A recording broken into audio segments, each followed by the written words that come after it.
temperature is 35°F.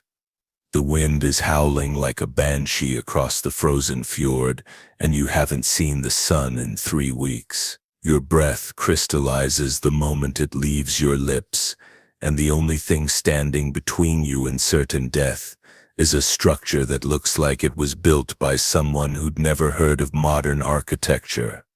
Welcome to a Viking winter. No central heating, no insulated windows, no electric blankets or thermostats or even proper fireplaces as we know them today. Just you, your family, and the kind of cold that makes your bones ache just thinking about it. Hey everyone, if you're settling in for some historical immersion tonight, go ahead and hit that like button. It helps more than you'd think. And drop a comment, letting me know where you're watching from and what time it is. There's something oddly comforting about knowing we're all scattered across the globe, learning about survival together while wrapped in our modern comforts. Now, close your eyes for a moment. Feel the warmth of your current surroundings, the steady hum of heating systems, the soft glow of electric lights.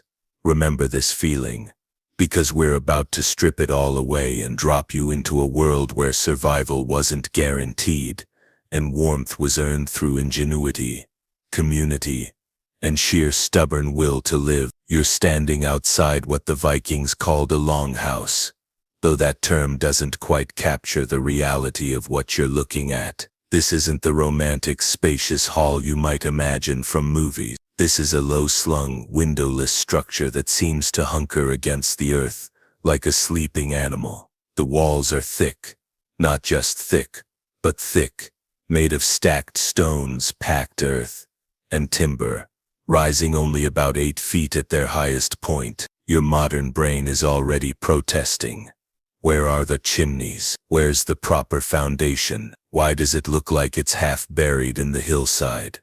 You're about to learn that everything you think you know about staying warm is wrong. The door, and I use that term loosely, is a heavy wooden barrier that scrapes against the ground as you push it open. There's no doorknob, no hinges as we'd recognize them, just leather strips and wooden pins holding together planks that have been weathered to the color of old bone. As you step inside, your first sensation isn't warmth, it's the smell, rich, earthy, alive, a mixture of wood smoke, unwashed bodies, wet wool and something else you can't quite identify. Later, you'll realize it's the smell of survival itself, the accumulated scent of humans who've learned to live in harmony with their environment, rather than fighting against it.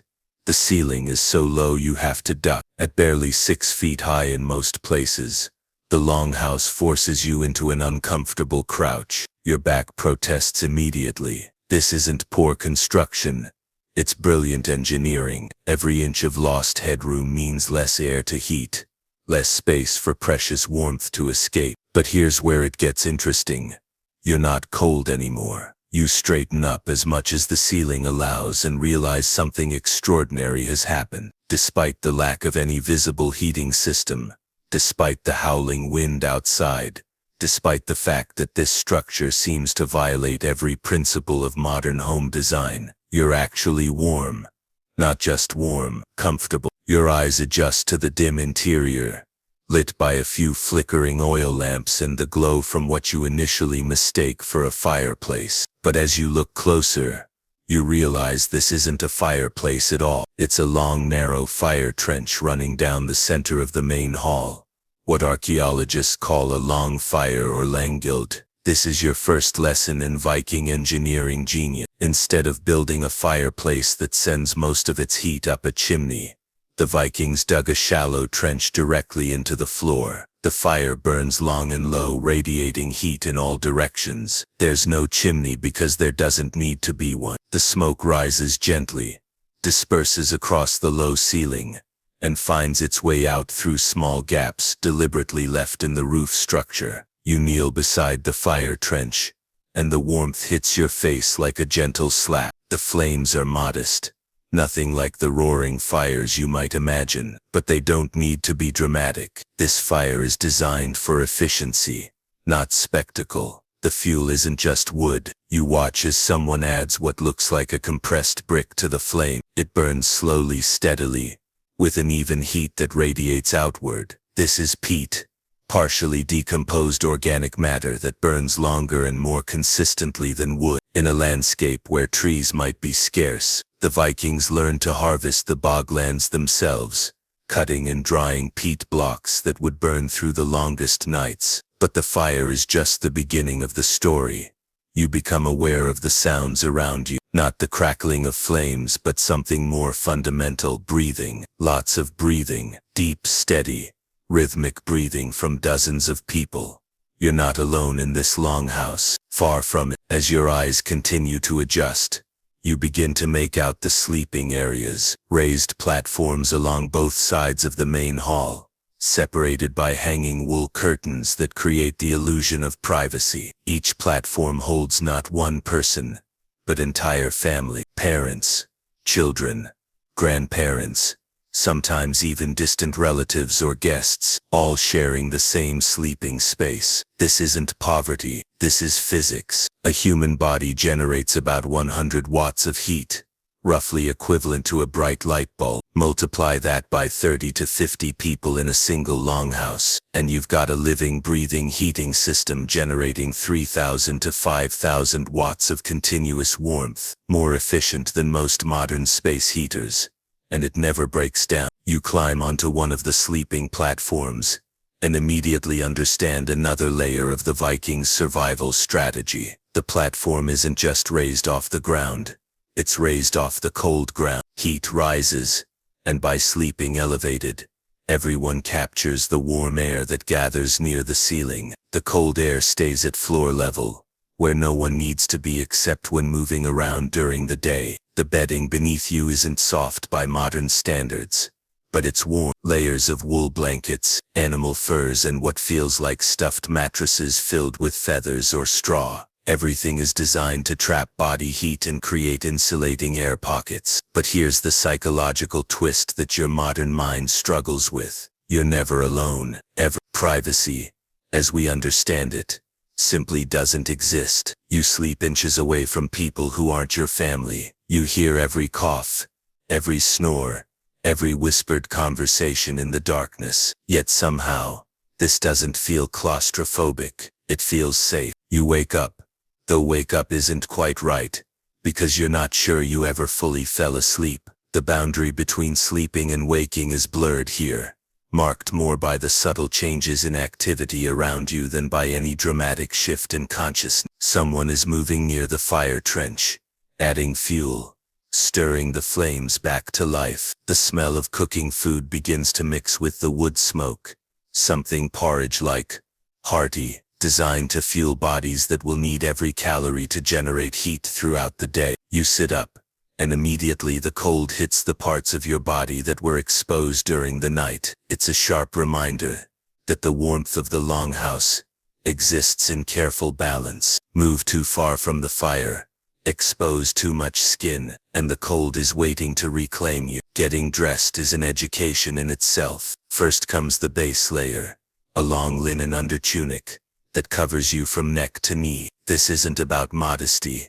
It's about creating a barrier between your skin and the outer layers that will keep you alive. The linen wicks moisture away from your body, preventing the deadly chill that comes when sweat freezes against your skin. Next, wool, lots of wool, a wool tunic over the linen, wool leg coverings, wool socks. But this isn't the soft processed wool you might know from modern sweaters. This is thick, slightly coarse wool that still retains some of its natural oils. When it gets wet, and it will get wet, it continues to insulate. Wet cotton kills, wet wool saves lives. Over the wool goes leather, a leather vest, or jerkin, leather boots, leather gloves. The leather breaks the wind, and provides a barrier against snow and rain. It's not waterproof by modern standards, but it's water resistant enough to buy your body time to generate warmth and dry out the inner layer. Finally, If you're leaving the longhouse for extended periods, comes the outer layer, a thick wool cloak,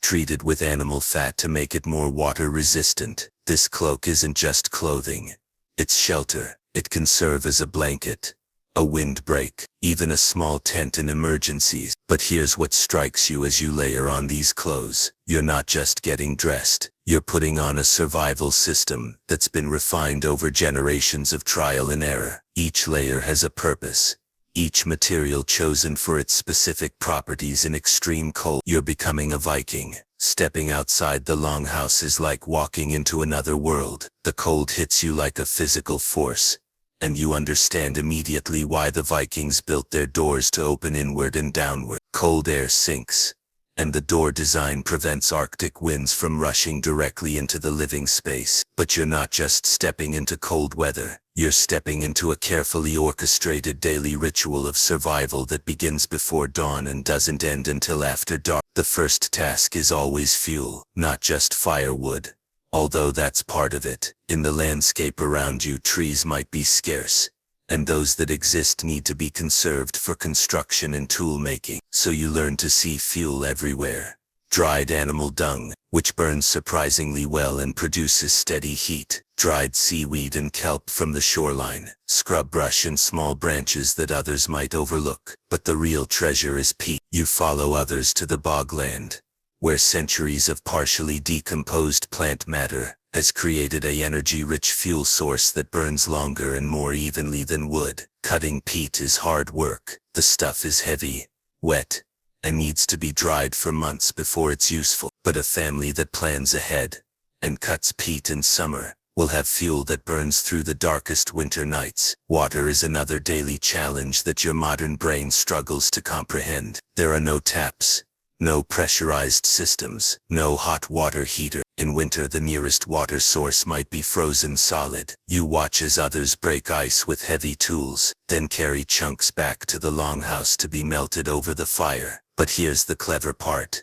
They're not just melting ice for drinking water. They're heating stones in the fire, then dropping the hot stones into water containers. This heated water becomes the foundation for washing, cooking, and even primitive heating systems. Hot stones wrapped in cloth become bed warmer. Hot water in sealed containers becomes personal heating devices that can be carried or placed against the body. Every action has multiple purposes. Every resource is used completely. Nothing is wasted, because waste in this environment equals death. You're beginning to understand that Viking winter survival wasn't about enduring the cold, it was about outsmarting it. And their technology, primitive as it might seem, was remarkably sophisticated. Take the longhouse itself. What looked like crude construction from the outside reveals itself as a masterpiece of thermal engineering. The thick walls aren't just insulation, they're thermal mass. During the day, when the fire burns and people are active,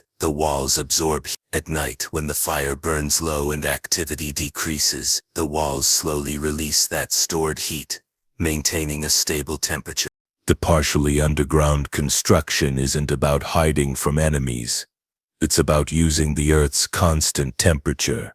Dig down just a few feet, and the soil temperature remains relatively stable year-round. The longhouse is essentially a partially Earth-sheltered building, using the planet itself as insulation. But the real genius is in the details you're just beginning to notice. The sleeping platforms aren't just raised, they're angled, slightly sloped so that warm air naturally flows from the fire toward the sleeping areas. The hanging curtains between sleeping spaces aren't just for privacy. They're thermal barriers, creating smaller spaces that can be heated more efficiently by body warmth alone. Even the cooking area reveals sophisticated understanding of heat management. The fire trench doesn't just provide warmth and light, it's a cooking system. Long iron chains hang from the roof beams, supporting cauldrons at different heights above the flames. Need high heat for searing? Lower the pot. Need gentle simmering? Raise it higher. No gas knobs or electric controls needed, just an understanding of how heat and distance work together. The Vikings had even solved the problem of carbon monoxide poisoning, something that kills modern people every winter when they use improper heating methods. The longhouse design creates natural air circulation. Cold air enters near the floor through small gaps, gets heated by the fire, rises toward the ceiling, and exits through carefully placed openings in the roof. Fresh air constantly circulates, but slowly enough that the heat isn't lost. You're living in a building that breathes, but as days pass in the longhouse, you realize that the most sophisticated technology isn't mechanical. It's social. The community structure itself is a survival system designed to keep everyone alive through the worst months of the year. Work is divided not just by ability but by thermal efficiency. The people who generate the most body heat, young adults engaged in physical labor, sleep in the center areas where their warmth can radiate to the elderly and children. The elderly, who generate less heat but possess the most knowledge, position themselves where they can oversee activities and share wisdom without wasting energy on unnecessary movement. Children aren't just protected, they're integrated into the heating system. Their small bodies lose heat quickly, but they also fit into smaller spaces that can be warmed more efficiently. You watch as kids curl up near the fire, their bodies naturally seeking the warmest spots, while adults arrange themselves in protective rings around the children. Even meal preparation becomes a community heating event. Cooking generates significant heat and steam, temporarily raising the temperature of the entire longhouse. So major food preparation happens during the coldest parts of the day, turning necessity into thermal advantage. But here's where it gets psychologically interesting.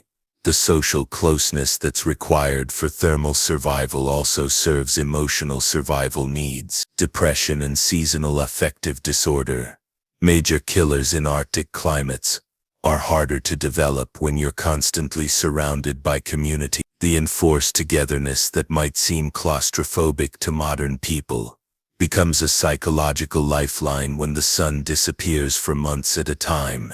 You can't withdraw into yourself because survival literally depends on staying connected to the group. Isolation equals freezing, community equals warmth, both physical and emotional. Eventually, survival requires leaving the protective warmth of the longhouse, whether for hunting, gathering fuel, checking on livestock, or visiting other settlements.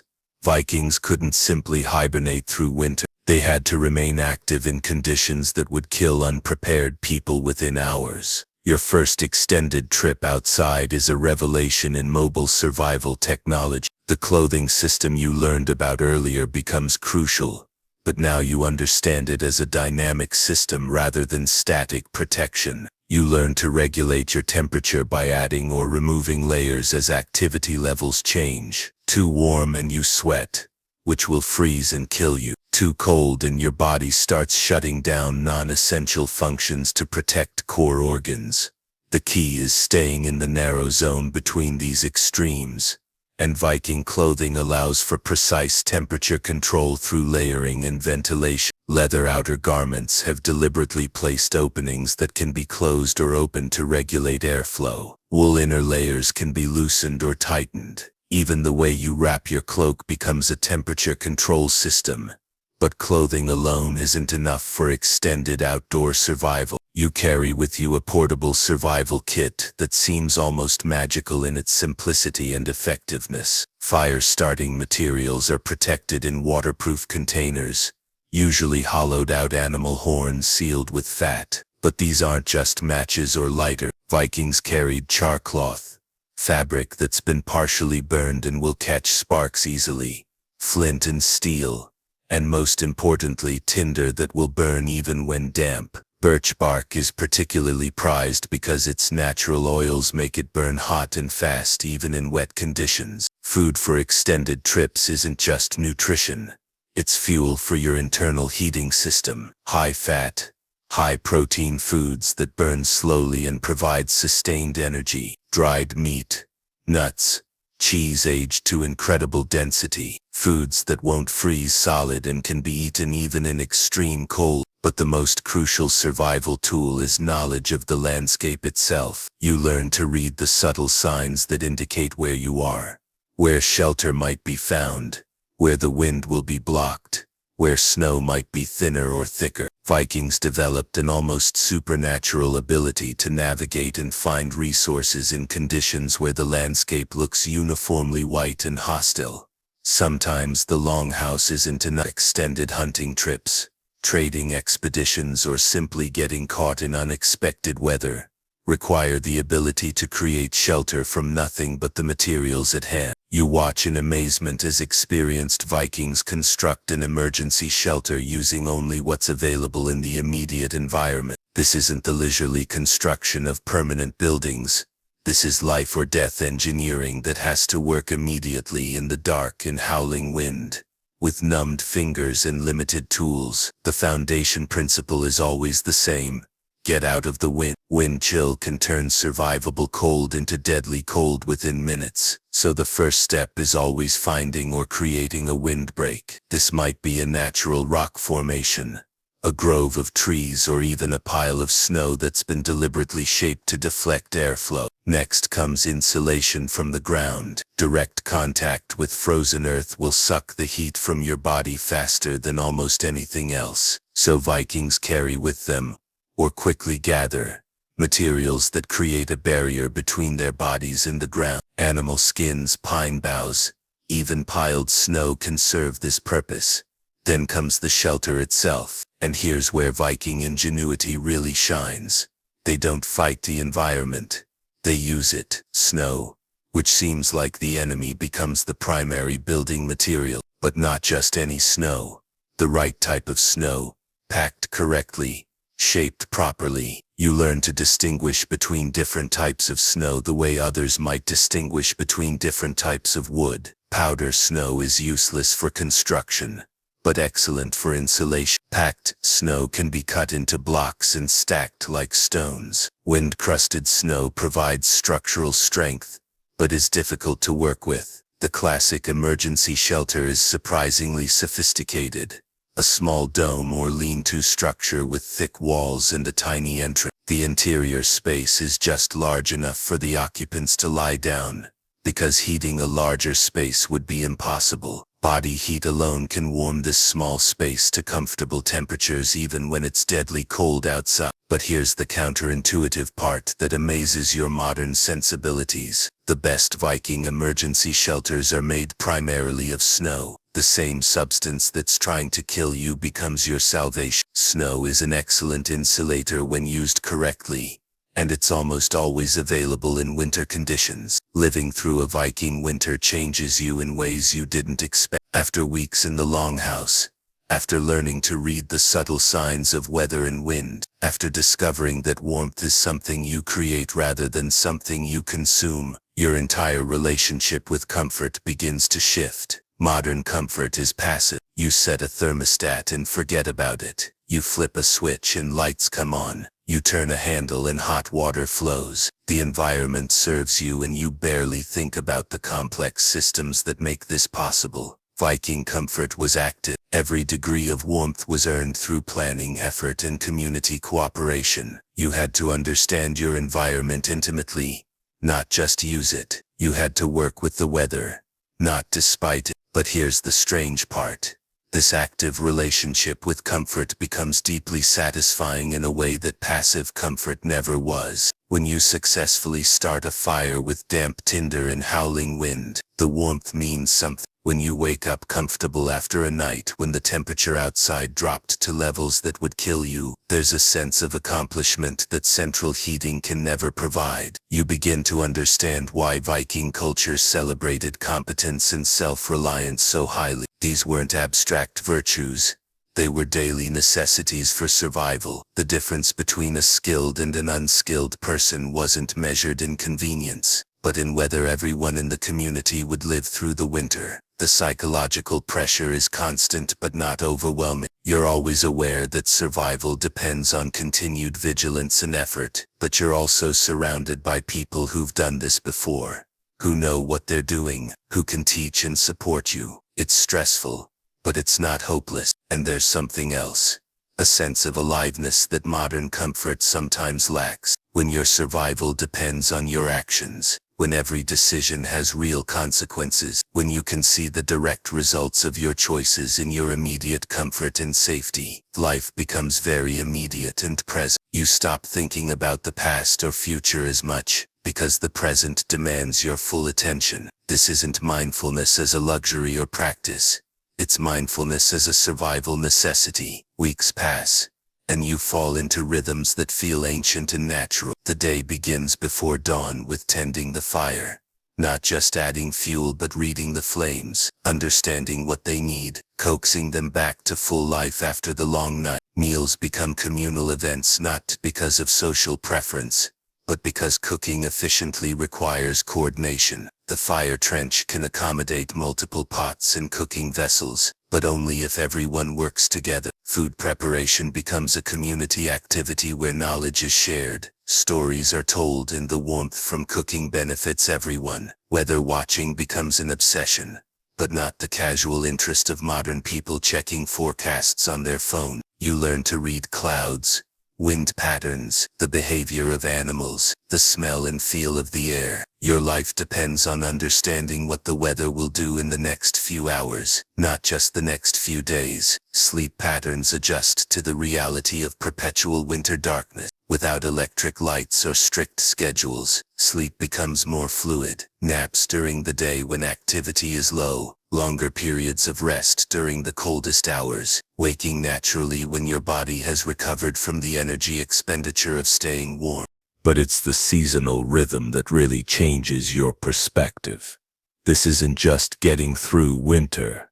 It's understanding that winter is part of a larger cycle that includes preparation in autumn, recovery in spring, and abundance in summer. Every season has its purpose, and winter's purpose is conservation, community, and the quiet activities that keep culture and knowledge alive when survival takes most of your energy. You begin to understand that Vikings didn't just survive Arctic winters. They used Arctic winters. The forced indoor time became opportunities for craft work, storytelling, planning for the coming year, and the kind of deep social bonding that was harder to achieve during the busy seasons of farming, raiding, and trading. Winter wasn't the dead season. It was the season when culture flourished. As your understanding deepens, you begin to see the sophisticated scientific principles underlying what initially seemed like crude survival techniques. Vikings might not have had thermodynamics textbooks, but they understood heat transfer with a precision that would impress modern engineers. The longhouse design optimizes 3 methods of heat transfer: conduction, convection, and radiation.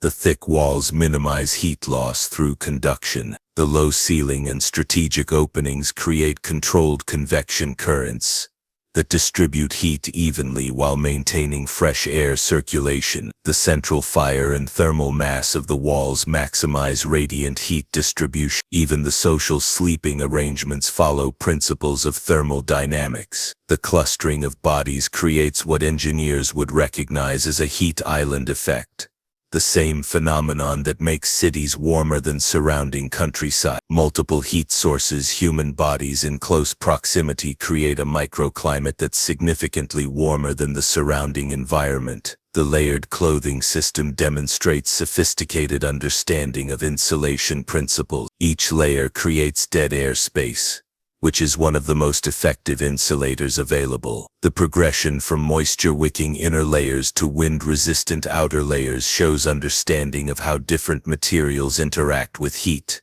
moisture, and airflow. But perhaps most impressively, Viking winter survival demonstrates systems thinking that wouldn't be formally recognized by science for centuries. They understood that survival wasn't about individual techniques, but about integrated systems where every element supports every other element. The longhouse provides shelter, but only if there's fuel to heat it. Fuel is available, but only if people are healthy enough to gather it. People stay healthy, but only if there's adequate food and social support. Food is available, but only if preservation and storage techniques work properly. Every element depends on every other element, and failure in any one area can cascade into failure of the entire system. Modern survival experts study Viking techniques not because they're primitive alternatives to modern technology, but because they represent sophisticated solutions to problems that modern technology hasn't always solved better. Living through Viking winter survival reveals innovations that seem almost modern in their cleverness. These weren't accidental discoveries, but deliberate solutions to specific problems,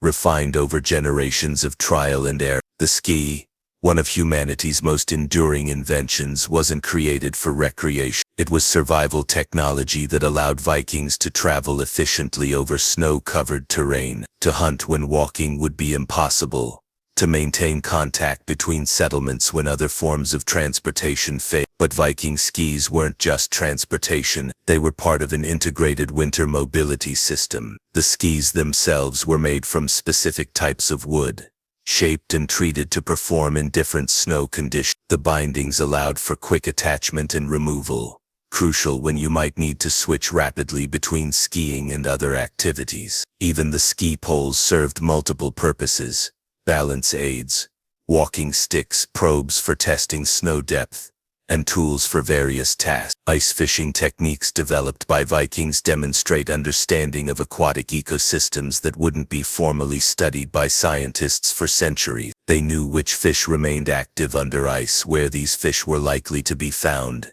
how to create and maintain breathing holes without letting too much heat escape from the water below. The fishing shelters they built over ice holes were marvels of portable architecture.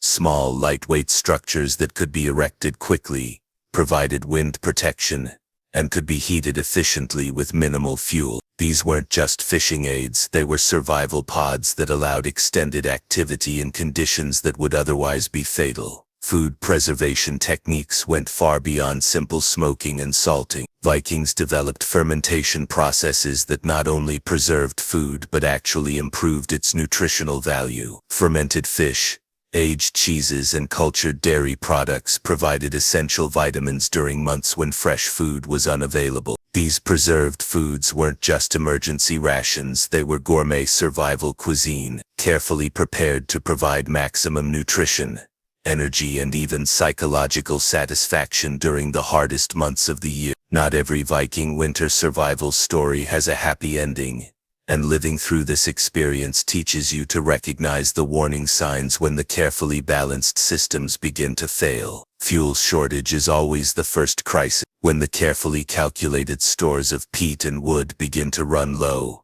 difficult decisions have to be made. Do you burn furniture, structural elements of the building, tools that will be needed in spring? Each choice represents a trade-off between immediate survival and future capability. You witness the protocols that kick in when fuel becomes scarce. Activities are consolidated to minimize heating needs. People sleep closer together.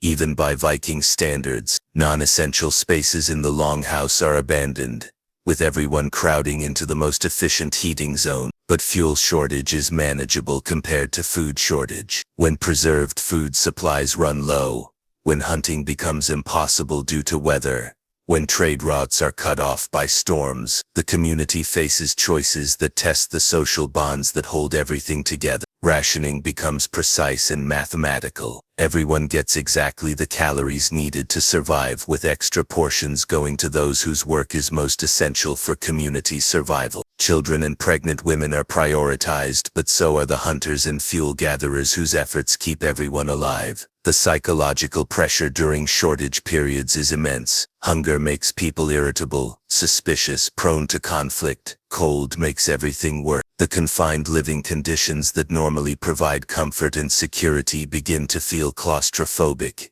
and oppressive. But you also witness the remarkable resilience of communities that have planned for these possibilities. Emergency food caches hidden in multiple locations. Backup heating materials stored where they can be accessed even in severe weather. Social protocols that prevent conflicts from escalating into community-destroying violence. Most importantly, you see how crisis reveals character. Some people become more generous under pressure.